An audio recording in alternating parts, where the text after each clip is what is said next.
Now, of course, the Manhattan District Attorney, Alvin Bragg, he's busy with way more important matters, like an 8-year-old misdemeanor well past the statute of limitations surrounding the alleged mislabeling of a non-disclosure agreement.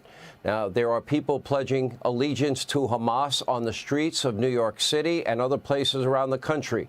But according to Alvin Bragg, well, possibly mislabeling a business expense from, 8 years ago is way more important, a far more pressing issue. So Donald Trump, he continues to languish in a Manhattan courtroom where anti-Trump prosecutors and an anti-Trump judge pretend to be solemn arbiters of justice when they are not.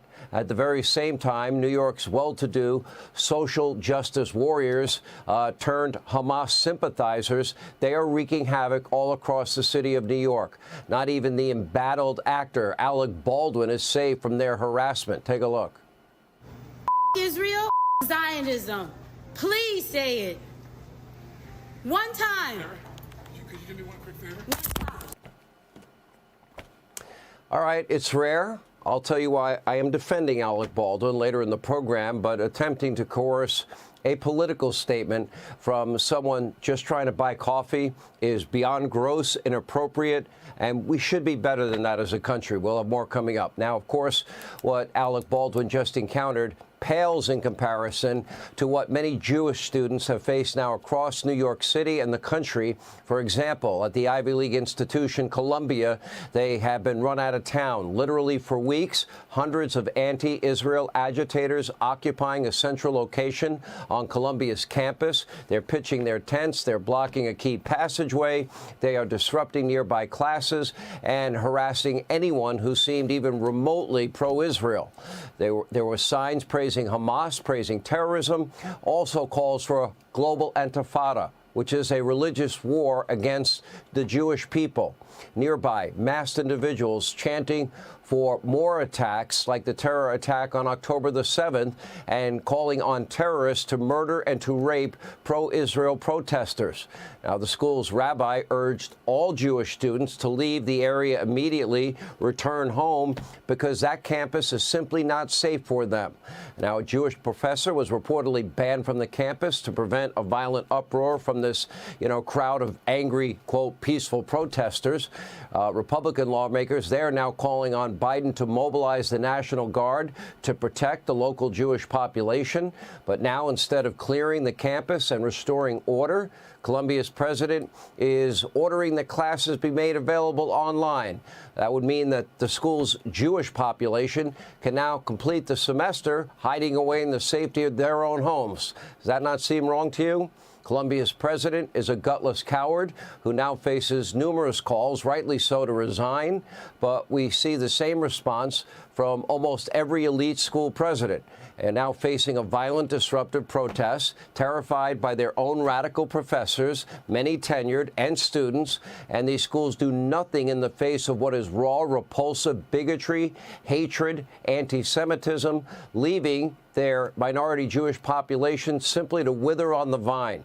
Take a look at your screen. This is at an NYU protest where demonstrator alludes to the horrific attack on October the 7th with a sign that reads, take a look right there, resist colonial power by any means necessary. Now, does that include the rape and the murder of the Jewish people? Does that include burning entire families alive? What about abducting kids and babies? What about the beheading of some of those young children and women and men as well?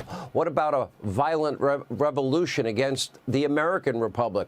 What do you think they mean when they chant death to Israel, death to America? What does that mean to them? And by the way, where's your president? Where's Joe?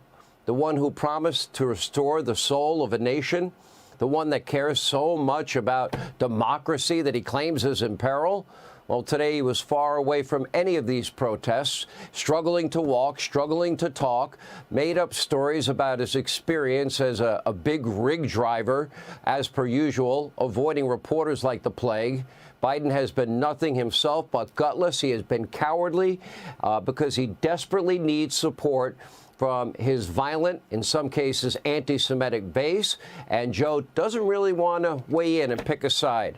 His own State Department condemned Israel yesterday in a report that likened the world's only Jewish state to the terrorist group Hamas, citing both for human rights violations. Did they forget who the victims of terrorism were here? How is it possible that the leader of the free world has zero in terms of a moral compass? How is it he has been appeasing the #1 state sponsor of terror, Iran, his entire term as president and his 8 years as vice president? The #1 state sponsor of terror. Why won't the president of your country stand firmly against radical Islamic terrorists that have, as part of their charter, the destruction of Israel? I guess he'll probably get busy restoring the soul of a nation. Oh, I don't know, maybe when his borders actually goes down to the troubled parts of the border. Meanwhile, Donald Trump, who was busy attending another mandated session of the Democratic Party's latest dog and pony show, and of course the weaponization of justice on full display for all to see, he did take time to weigh in. Let's take a look. What's going on at the college level and the colleges, Columbia, NYU and others, is a disgrace, and it's really on Biden. He has the wrong signal, he's got the wrong tone, he's got the wrong words, he doesn't know who he's backing, and it's a mess. Joe Biden has a lot of explaining to do, but don't expect a Gettysburg address aside from his obvious mental deficiencies and cognitive decline. He is not a leader. At best, I'm being charitable. He's a mediocre, lifelong politician looking out for his own blind political ambition, looking out for #1, all while making up a lot of folksy stories and heroic tall tales in order to bolster his deteriorating self-image. But in the 195 days, you, the American people, you will have a chance to get our country back on track. Hey, Sean Hannity here. Hey, click here to subscribe to Fox News YouTube page and catch our hottest interviews and most compelling analysis. You will not get it anywhere else.